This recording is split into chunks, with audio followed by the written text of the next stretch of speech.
అదే మరి. అంటే ఇది రాజకీయ పార్టీలు ఇప్పుడు వీళ్ళు దొరికిర్రు కాబట్టి దొంగలబ్బా! అంటే వాళ్ళిద్దరే తీసుకున్నారా? వాళ్ళిద్దరే ప్రొడక్షన్ చేసిర్రా? ఉత్పత్తి అనేది ఒక రోహిత్ రెడ్డో, పైలట్ రోహిత్ రెడ్డో లేదంటే పుట్ట మహేష్ యాదవో చేయలే. ఇది పెద్ద మొత్తంలో మనకు నార్త్ ఇండియా నుంచి ట్రైన్‌లల్లో వస్తుందా? మరి ప్రైవేట్ వ్యక్తులల్లో వస్తుందా? లేకపోతే వీళ్ళే కొందరు ఫామ్ హౌస్‌లలో కూడా పంటలు పండిస్తుర్రా అనేది పెద్ద డౌటొస్తది. మనం చిన్నగున్నప్పుడు డ్రగ్స్ అనే పదానికి మనకు అసలు స్పెల్లింగు తెలవదు. డ్రగ్స్ అంటే కూడా మనం ఎప్పుడు వినలే. కాకపోతే మన చిన్నప్పుడు నాటు సారా అని ఉంటుండే.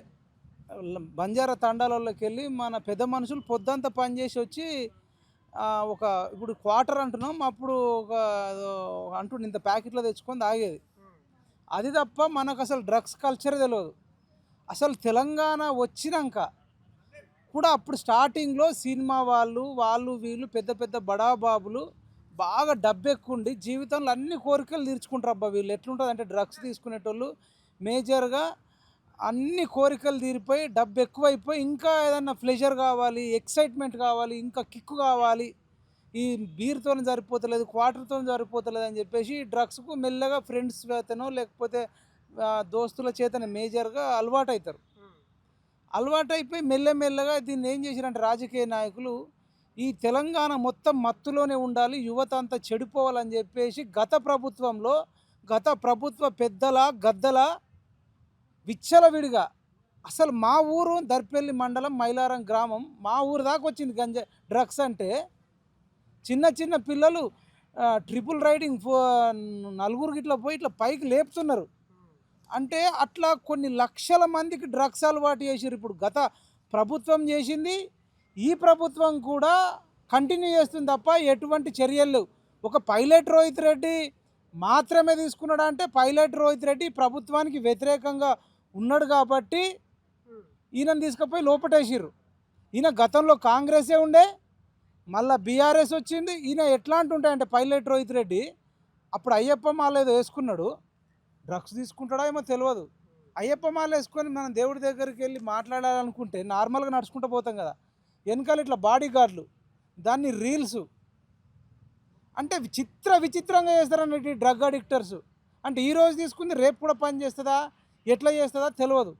వీళ్ళకి సంబంధించిన ఫ్రెండే దుబాయ్లో గత సంవత్సరం ఆయన సూసైడ్ చేసుకున్నారని చెప్పి మరి ఆయన చంపిర్రా ఏం చేసిర్రా అనేది మనకు తెలియదు. మొత్తానికి పైలట్ రోహిత్ రెడ్డి అంటే పైలట్ అంటే మనం విమానం నడిపేటోడు గాల్లో నడిపితే పైలట్ అంటాం కదా, అని ఇంటి పేరు పైలటా మరి నా పైలట్ నడిపించిండో తెలియదు కానీ డ్రగ్స్కు మాత్రం పైలట్ అయినట్టు అనిపిస్తుంది. అంటే విమానంలో ప్యాసింజర్లను ప్రయాణికులను ఒక దేశం నుంచి ఇంకో దేశానికో ఒక ప్రాంతం నుంచి ఇంకో ప్రాంతానికి తీసుకెళ్తే ఈ పైలట్ డ్రగ్స్ను ఒక ప్రాంతం నుంచి ఇంకొక ప్రాంతానికి ఒక ఫామ్ హౌస్ నుంచి ఇంకొక ఫామ్ హౌస్కి తీసుకురావడానికి అంటే డ్రగ్స్ పైలటా? విమానం పైలట్ వేరు, డ్రగ్ పైలట్ వేరు. ఇట్లాంటి నీచులకు కఠిన శిక్షలు కాదండి. సమాజం మొత్తం చూస్తుండగానే అంబేద్కర్ విగ్రహం 125 అడుగుల విగ్రహం దగ్గర తలకాయ కిందికేసి కాలు పైకి లేపి ఉరేయాలి. ఇట్లా చేస్తేనన్నా ఎవడన్నా డ్రగ్గు అమ్మేటోడి కన్నా భయం ఉంటుంది. వాడు మళ్ళీ వస్తాడు, ఇక 15 రోజులలో మళ్ళీ వస్తాడు, వాడు మళ్ళీ తాండూరులో పోటీ చేస్తాడు. ఇప్పుడు కేసీఆర్ ఇన్ని రోజులకు గతంలో ఇదే డ్రగ్గిస్టును ఉపయోగించుకొని ఎమ్మెల్యేలను కొనుగోలు చేస్తుంది బీజేపీ పార్టీ అని చెప్పి ఇప్పుడున్న అచ్చంపేట మాజీ ఎమ్మెల్యే గువల బాలరాజును కావచ్చు, ఆ కాంతారావును కావచ్చు, ఈయన ఇంకా ఇట్లా వీళ్ళంతా ఒక టీం అంతా ఒక కలిసి ఎమ్మెల్యేలను కొనుగోలు ఈ డ్రగ్ తీసుకునే వాళ్ళకి ఇట్లాంటి ఆలోచనలు వస్తాయేమో. అంటే మోయినాబాద్ ఫామ్ హౌస్ సంచలనమే, పైలట్ రోహిత్ రెడ్డి సంచలనమే. ఇప్పుడు రాజకీయ నాయకులు ఎమ్మెల్యేలు ఎంపీలు ఇట్లా చేస్తే ఓన్లీ సస్పెండ్ చేయడం కాదండి, వాళ్ళకు ఉరేయాలి. వాడు బతికి వేస్ట్. రేపు వీడి వల్ల ఏమైందంటే వీడు ఒక్కడే తాగి ఆడు రూమ్లో చస్తే ఏం కాదు. వీళ్ళు ఎందుకు మీరు చూడవచ్చు డ్రగ్స్ వ్యాపారం చేస్తున్నారా? డ్రగ్స్ తీసుకున్నోడు కంటే డ్రగ్స్ వ్యాపారం చేసేవాడు ఇంకా డేంజర్. డ్రగ్స్ తీసుకున్నోడు వాడు చేస్తాడు, వాడు ముందటున్న వాళ్ళు ఇద్దరు ముగ్గురిని చంపుతాడు. కానీ డ్రగ్స్ వ్యాపారం చేసేవాడు ఏంటంటే కొన్ని వేలాది మందికి అమ్మి వేలాది కుటుంబాలను లక్షల కుటుంబాలను వాటికి అపోజిట్ వస్తున్నాని మనం ఈ మధ్యకాలంలో డ్రగ్స్ రాత్రిపూట నడవాలంటేనే భయం అవుతుంది. ఇక్కడ ఒకటి ఇప్పుడు ప్రభుత్వాల దగ్గర సెంట్రల్ గవర్నమెంట్ కావచ్చు, స్టేట్ గవర్నమెంట్ కావచ్చు, ఫుల్ పవర్స్ వీళ్ళ దగ్గర ఉంటాయి. సిగరెట్ తాగొద్దంటారు, ఆ కంపెనీలకు వీళ్ళు ఏం అంటే దాని యాక్షన్ తీసుకోరు. మందు తాగొద్దంటారు, వాటి మీద డ్రగ్ కంట్రోల్ పెట్టి ప్రజల్ని ఇబ్బంది పెడతారు. ఇప్పుడు ఈ డ్రగ్ అనేది కూడా ఇట్నే తయారవుతుంది. అంటే ప్రభుత్వాల దగ్గర ఇన్ని పవర్స్ ఉన్నా కూడా దీనికి ఎందుకు కట్టడి చేయలేకపోతున్నారు అంటే ఏం చెప్తారు? కట్టడి చేయాలంటే ఇప్పుడు సింపుల్ అండి, మంచి క్వశ్చన్ అడిగారు. ప్రభుత్వంలో ఉన్న గద్దలే పెద్దోళ్ళే ఇన్వాల్వ్మెంట్తోనే ఇది సాగుతున్నట్టు అనిపిస్తుంది. పోలీసు వాళ్ళు కూడా ఎవడో తాగినోన్ని పట్టుకుంటారు, ఒకటి కొడతారు. ఎక్కడెక్కడ కొండల్లో ఉన్న మావోయిస్టులను కూడా పట్టుకునేంత పవర్స్ ఉన్నాయి పోలీసులు. కర్రెగుట్టలున్న పోలీసులను కాల్చి కాల్చి వెంటాడి వేటాడి ఇడ్మను ఆయన వైఫ్ను కూడా కాల్చి చంపిన ఈ ప్రభుత్వాలు ఆఫ్టర్ ఆల్ ఈ గంజాయి అమ్మేటోళ్ళను పట్టుకోవాలంటే పెద్ద మ్యాటర్ కాదు.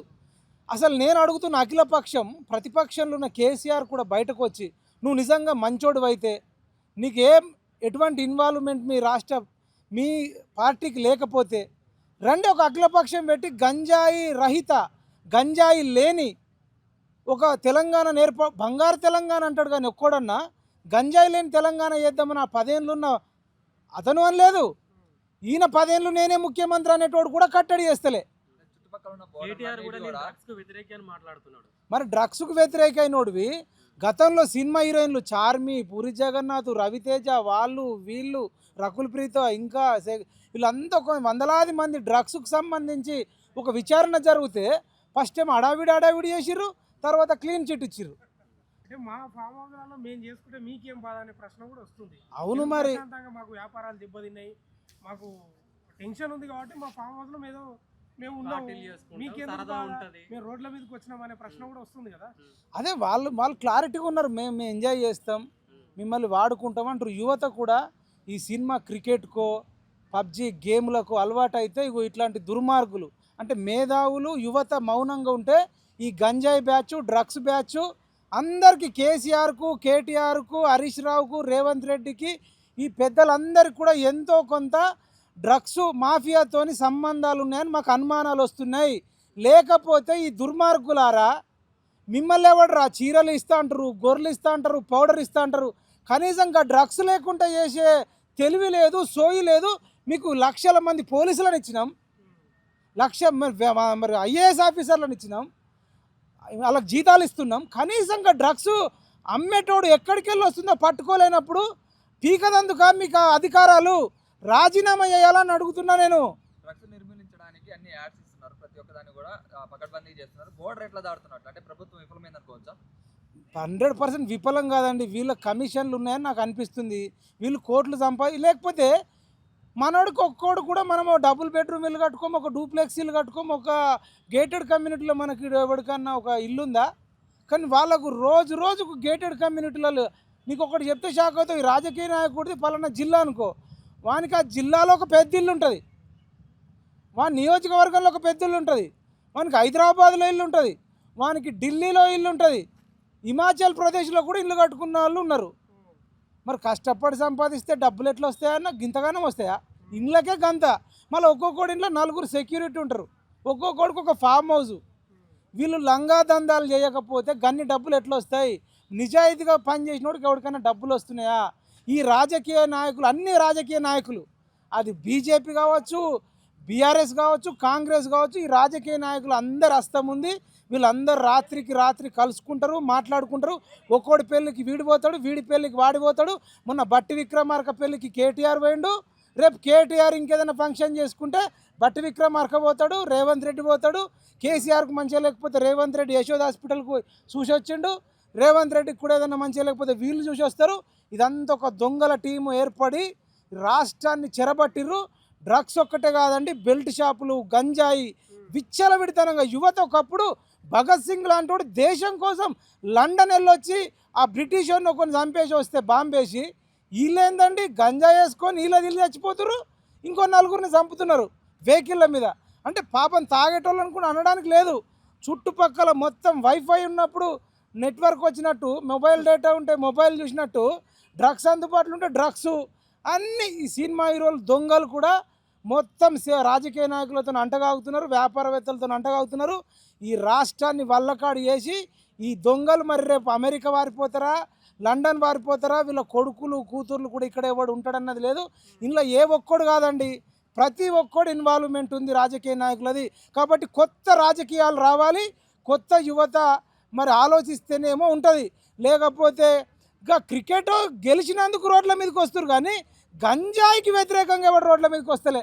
కొన్ని రోజులు జెప్టోలలో వాటిలో ఫుడ్ ఆర్డర్ పెట్టుకుని కొన్ని రోజుల్లో డ్రగ్స్ ఆర్డర్ పెట్టుకునే అవకాశం ఉండొచ్చు అనుకోవచ్చు. అట్లాంటి సైట్లు కూడా రావచ్చు, ఇల్లీగల్గా కూడా చేయొచ్చు. ఇప్పుడు మొన్నటిదాకా కొన్ని యాప్స్ వచ్చినాయి, బెట్టింగ్ యాప్స్ వచ్చినాయండి. లీగల్ బెట్టింగ్ యాప్స్ వచ్చినాయి, ఇల్లీగల్ బెట్టింగ్ యాప్స్ వచ్చినాయి. అంటే కొంతకాలం ఈ బెట్టింగ్ యాప్స్ వల్ల కూడా కొన్ని వందలాది మంది చచ్చిపోయారు. ఇట్లా ఈ రకంగా ఈ ప్రభుత్వాలే యువతను పెడదారి పట్టిస్తున్నాయి. వీళ్ళే బ్యాంకు వాళ్ళే క్రెడిట్ కార్డు తీసుకోండి, క్రెడిట్ కార్డు తీసుకోండి అని వాని వెంటపడి తర్వాత 1,00,000కు 2,00,000 వడ్డీ అయిందని అట్లా కొందరిని చంపుతారు. బెట్టింగ్ యాప్స్ ద్వారా చంపుతారు, గంజాయి ద్వారా చంపుతున్నారు, బెల్ట్ షాపులు పెట్టి ఇట్లా చంపుతున్నారు. ఈ ప్రభుత్వాలు ఈ రాజకీయ నాయకులు ఉన్నది యువతను చంపి వాళ్ళు కోట్లు సంపాదించుకోవడం. గతంలో కూడా ఆయనతో కూడా గొడవ పడ్డారు. ఆయన చెప్పిండు సార్ రాహుల్ డ్రగ్స్ తీసుకున్నారు వీళ్ళంతా పెద్ద అని అప్పుడు చెప్పిండు. ఈ రోజు బయట పడ్డట్టు కనిపిస్తా ఉంది. ఏం స్పందిస్తారు ఆ అంశం గురించి? అదే ఈ డ్రగ్స్ తీసుకున్నాడు ఏంటంటే వాడికి ఎవడైనా చిన్న లెక్కన కనబడుతుంది. ముఖ్యమంత్రి కనబడ్డ కొడతారు. డ్రగ్స్ అంటే అట్లా మత్తు ఉంటుంది. మత్తుకు అసలు ఎవడు కనబడ్డ అసలు దుర్మార్గుల వల్ల చైత్రాన్ని చిన్న అమ్మాయిని మలక్పేటలో ఒక డ్రగ్ తీసుకొని అసలు చంపడం అంటే మామూలుగా చంపితే ఒకసారి చచ్చిపోతాం, అది వేరు. విచిత్రంగా వాళ్ళకు నరకయాతన చూపెట్టి ఇవాళ అనేక మంది చిన్న చిన్న అమ్మాయిలకు సేఫ్టీ లేకుండా పోయింది, రక్షణ లేకుండా పోయింది.